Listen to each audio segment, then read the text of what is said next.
It's so cold in here, man. Oh, don't worry, I got you.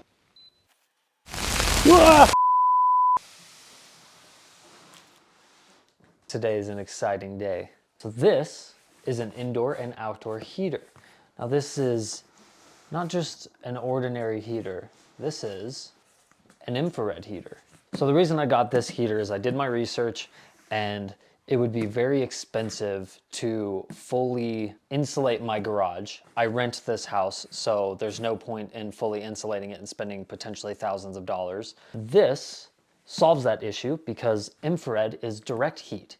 It does not heat the air like normal heaters. It heats the objects it's pointed at, ergo me, you, a car, a table, whatever. It is like heat from the sun. That's what it's been described as. So I've wanted to get my hands on one of these. I got one with a tripod so I can move anywhere because this is directional heat. It does not heat up the air. So you got to have it pointed at you to work. A lot of these do have ways to hang them from the ceiling, but you have to be in that spot for it to work. I don't know how far the radius is of how much heat you can get from how far away you are, but I liked this idea because I'm going to be in different places of my garage, many different spots. So this is perfect. I could just pick it up and move it wherever I'm working and aim it right at me. So that's what we're going to look at today. Now it says don't use a razor blade, but I'm going to use a razor blade. I'm just going to be very careful. First things first, we got a little metal grate thing. Put that to the side. I'm actually going to change my camera position so I can get more space so you guys can see what I'm doing. I am so excited for this because it is freezing in my garage, and I've tried many different methods that haven't worked very well because my garage is so poorly insulated. And to insulate my garage, in fact, let me show you. So my garage has these rafters, and you could see just the decking, and then behind that, or in front of it, I guess, are these shingles. So I have all of this open space here that I would have to fill first, and then I would have to put drywall across the top. And then I'd probably need to cover the garage in some sort of insulation just for it to somewhat be insulated, but that might cost thousands of dollars that I don't have, and I rent this place. So that's why I've chosen this heater, because, you know, I'll be working here, I'll be working on my car, I'll be over there, I'll be over here, over here. There's so many different places I'm at in this garage, so it makes the most sense to have a directional heater. I can hang it from the roof here, the rafters here, but I'd have to be directly under it for it to work. So that's why I chose the one that's on a tripod. So excitement is an understatement because this might be the first time, fingers crossed, that I will have good heat in the garage. I live in Colorado, so it gets very cold here, and we just had a huge snowstorm, so this is going to be quite useful for the winter. Got this first box here, second box out.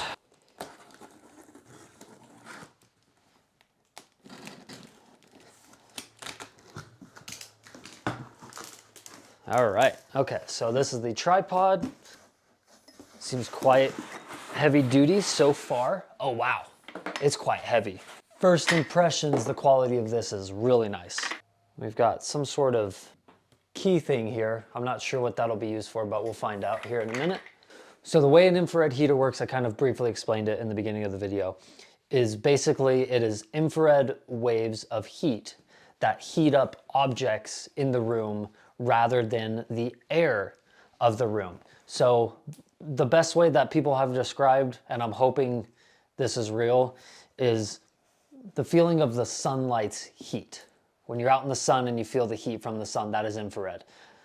There's also UV rays, but you don't get UV rays with these, so they're not dangerous. I like this because it'll heat the objects up and it won't spend hours and hours trying to heat up the air that in my poorly insulated garage or not insulated garage would completely be a waste, and my electricity bill and gas bill will go up. Also, this is just a 110 plug. It's just a regular standard plug you can plug in and use it anywhere in your house. You don't need 220, you don't need a gas line, you don't need fuel, you don't need to vent your garage.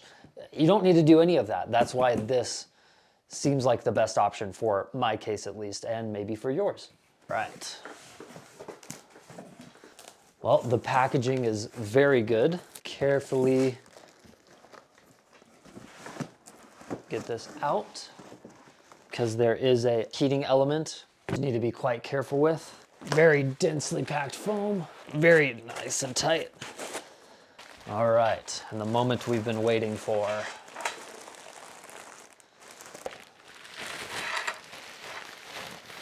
Here's our instructions. Ooh, it comes with a remote. Excellent. This is the heating element. This is what will heat up, and then all of this silver that's reflecting the camera. Can't get a good focus here. All of this that's reflective shines the light back at you and heats whatever is in front of this. Even though this is 110, it's got a very thick gauge plug cord, I should say, and it feels very high quality. That's good. That's what you want out of a heater. A remote, which is so cool. I wonder if batteries are included. It would seem they are not, but I could be wrong. Yeah, not included. All right, let's take a look at these instructions here. So we got the front and the back of the unit. Lots of safety instructions you'll want to read through before you utilize this. One thing I really love about this heater is it's supposed to heat you up immediately. It's supposed to get hot immediately, unlike normal heaters where it has to heat up the air and it takes a while to get the heat. This is almost instant. It turns on and it's reflecting that infrared light right at you. So that's why I wanted to choose this. So, but I've never experienced one of these, so this will be very interesting. All right, so this is a fire safety rack. Here are the installation instructions. So I'm gonna go ahead and install that now. So we've got a couple little things within these tracks here, and these will fit into those like that. Now once these are in, you have some very tiny screws that go in on the side here to lock this in place so it's not just sliding out. So you can lock it into place.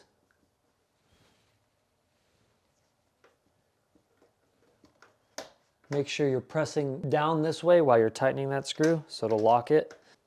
Not too big of a fan of how these hold into place, but it's not the most important part of it, so. All right, that is locked into place. Now we need to install this bracket right in the middle here. So we'll move these little guys. All lined up. There we go. Looks like we'll be using these tiny little nuts here.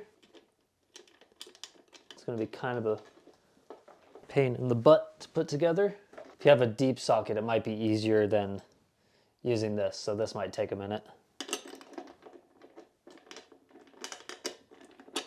You know what? I'm gonna go get a socket for this. I've got good tools, why shouldn't I use them?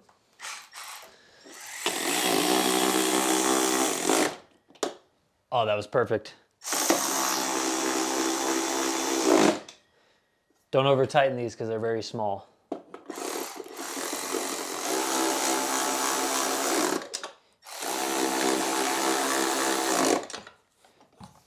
Just like that. Maybe I'll do a review on this one day. This thing is good. I've had it for a while. All right, so now we're going to install this piece, which also doubles as a wall mount if you decide to do so, but I will be using the tripod for reasons I explained earlier. So we will pop this in here, and there's some little divots in it you kind of have to get past, and then they should lock in. There we go. And now we have this little guy here with this guy that'll go through, but now this is where the tripod comes into play. Lift that up a little bit, pull this out. I think it just opens out on its own. Oh no, it goes out. There we go. I guess there's a limit. There's no lock here. Ah, there's supposed to be a piece in here, and I'm sure it's this guy. That should lock us into place. Beautiful. And now we're gonna grab this and carefully put this on because this is completely loose right now. So line it up with the hole here, that all the way through, just like that. And then we tighten this bad boy up. Also, if you notice with the dimples earlier, you can loosen this up a bit. If you want to go up with it, center, or down one, you can lock it into place. So this thing is quite hefty, but I actually kind of like that because I don't want a very potentially dangerous heater falling over because it's so light and burning something. You know, I'll have this on me while I'm working in the garage, so it'll be under supervision while I'm outside. Also, this unit comes with tip over protection, so it's not a huge deal. All right, so first things first is we need to remove these. We're protecting the filament, and remove them carefully and slowly.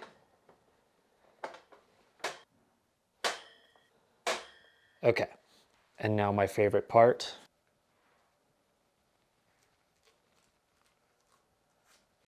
I have a little warning here, risk of heat stroke, hyperthermia, so be very, very careful with this.